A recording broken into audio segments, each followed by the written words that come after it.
欢迎中华会馆前华理事长的代表陈乔生先生致辞。尊敬嘅周康盛會長、中華人民共和國駐溫哥華總領事李宇賢同埋盧迪一領事啊，各位僑田嘅首長、各位鄉親，大家晚上好。中華會館咧，作為大灣地區一個較大嘅代表性嘅僑田，咁呢個我哋東江同鄉會咧一直以嚟亦都非常之支持中華會館嘅會務嘅工作同埋參加嘅活動。每逢舉辦大型嘅活動咧，東江同鄉會咧亦都積極去參與。所以咧就係話東江呢個我哋中華會館咧就係希望東江同鄉會咧能夠加入中華會館作為一個團體嘅理事。而家中華會館已經差唔多200個嘅團體會員㗎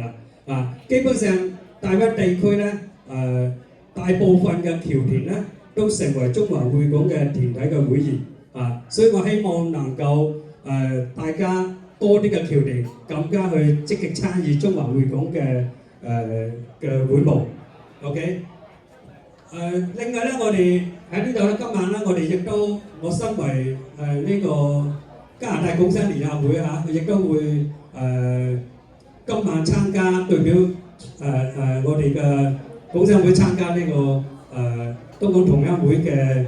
今晚嘅親禮亦都好高興。咁我哋身為我哋港商會同埋同鄉會咧，我哋兩個會咧，亦都係一個兄弟嘅會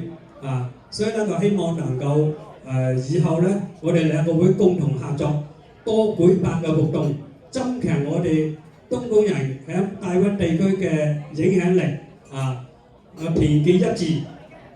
最後咧，亦謹代表我哋中華會館前華理事長同埋港商會嘅溫翠明會長，祝各位鄉親各人身體健康，馬到功成，萬事勝意。多謝。多謝陳橋生先生。而家